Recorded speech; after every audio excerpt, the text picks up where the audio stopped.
decirlo.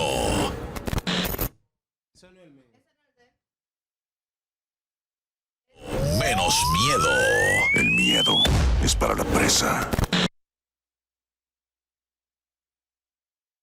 Buenas tardes, bienvenidos a Meridiano BTV. Es un privilegio compartir con ustedes en este lunes 19 de febrero del año 2024. Aquí estamos como de costumbre, con todo menos con miedo.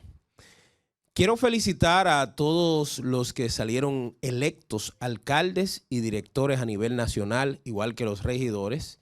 Sin duda alguna, el proceso de ayer fue un proceso bastante interesante y que deja muchas lecciones y muchos puntos a conversar en este día después de las elecciones.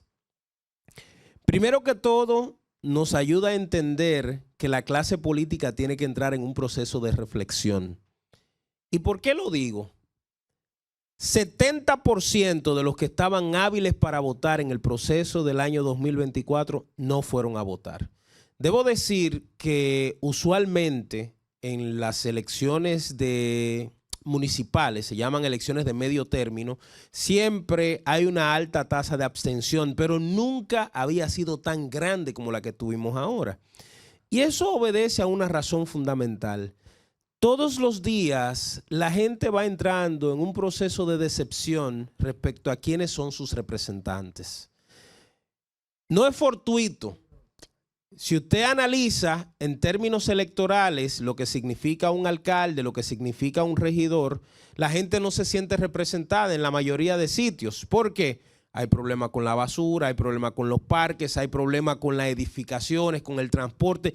Todo lo que se supone que debe controlar una alcaldía, lamentablemente, no lo hace y por tanto la gente se desinteresa en ir a votar.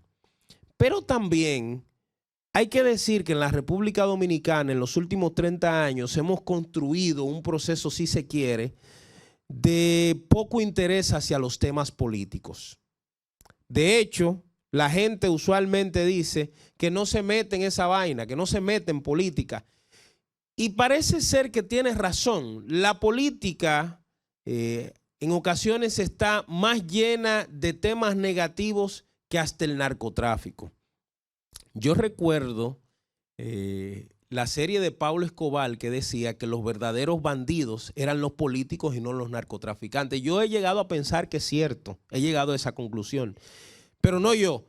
El electorado que decide mejor quedarse en su casa, jugar dominó, irse para Punta Cana, dormir más, que ir a una urna a echar su voto, a ejercer su derecho, es una muestra del rechazo a la clase política. Por lo tanto, este proceso eleccionario del día de ayer debe llamar a la atención de que poco a poco esa molestia ciudadana a los políticos tradicionales se va a traducir con el tiempo en que podríamos tener hasta un vengador social.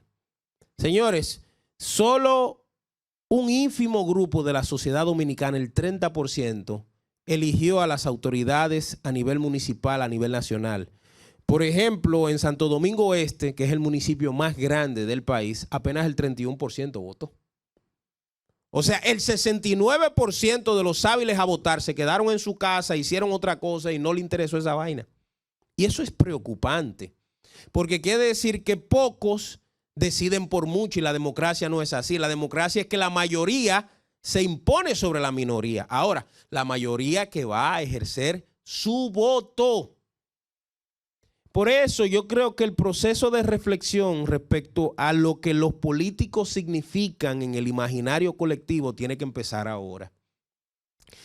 Pero además de eso, un segundo aspecto, una segunda lección del proceso de ayer fue la compra y venta indiscriminada de la voluntad de la gente. Y yo digo, escucharemos a la gente quejarse en estos 4 años que vienen de las autoridades municipales cuando en ocasiones reeligieron a los responsables del desastre de muchas comunidades. Yo me pregunto, miren, ayer yo veía de cerca, entre todos los procesos, el que más me interesaba, y lo digo con mucha sinceridad, era el proceso de Barahona.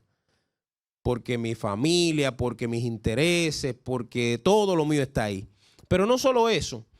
En el año 2021, de forma responsable, yo llevé a la Procuraduría Especializada de la Corrupción una querella, una denuncia del actual alcalde que ganó ayer, Víctor Fernández, de cómo él se había constituido en asociación de malhechores, había desfalcado el ayuntamiento, había engañado, había hecho de todo.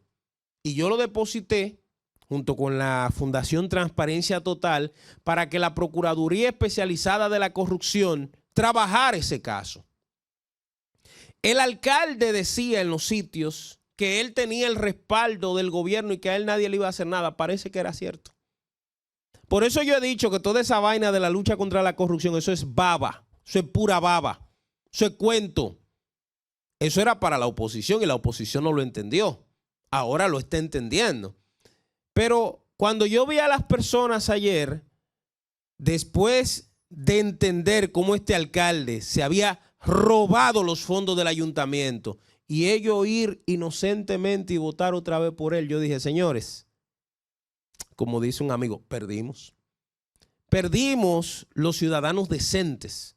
Porque si ese era el representante del cual, no son denuncias, no.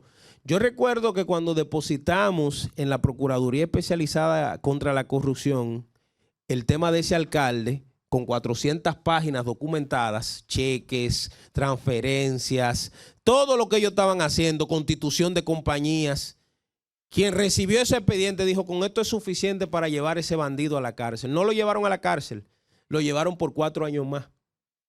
Y eso se vio, ¿por qué?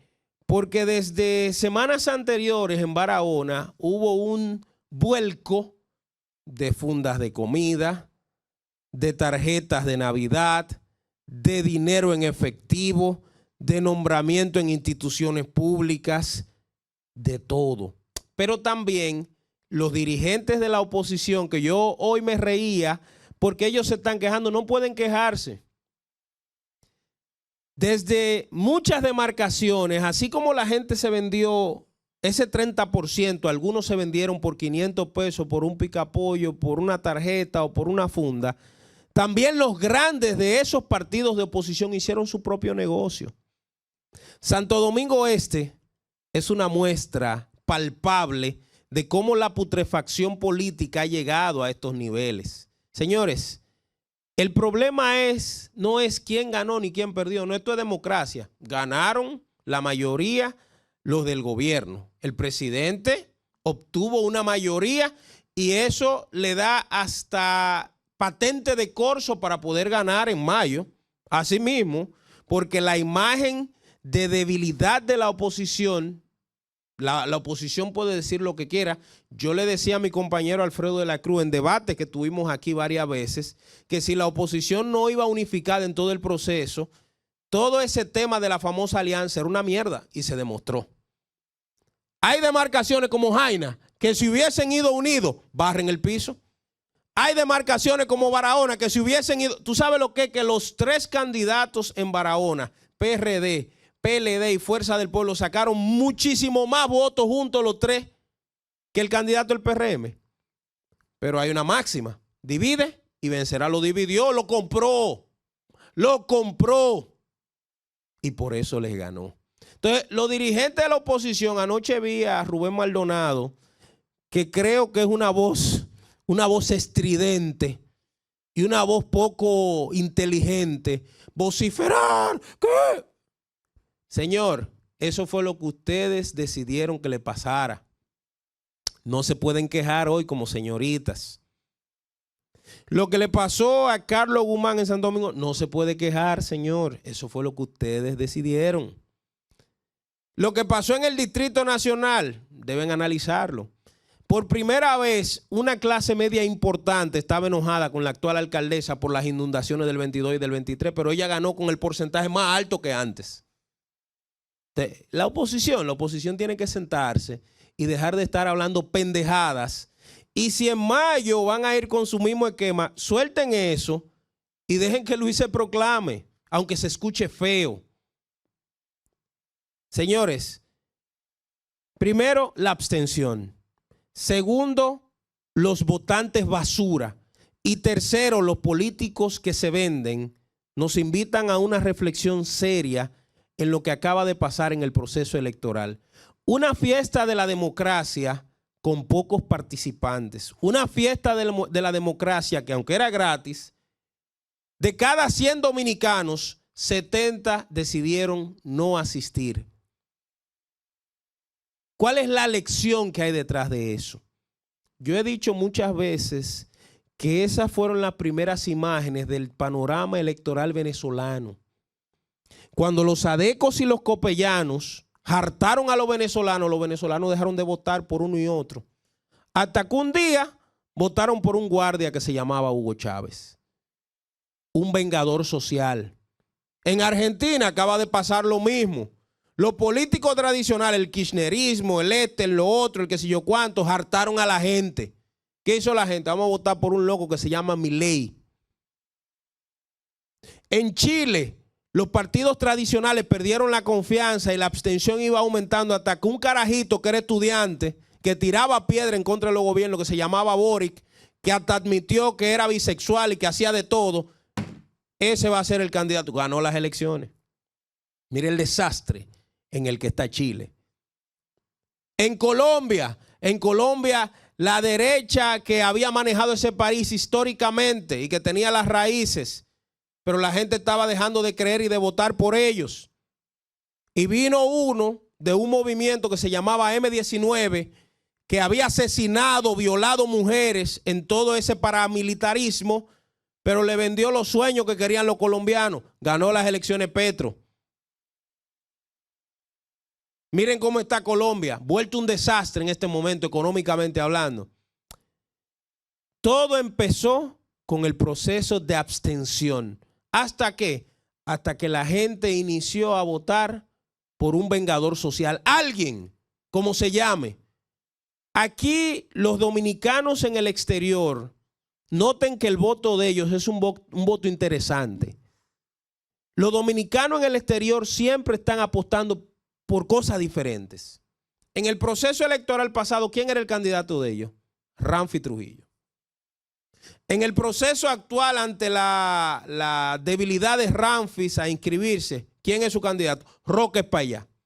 Eso nos envía una señal de que una parte del pueblo dominicano, hastiado de los políticos tradicionales, ha decidido buscar una opción cual sea.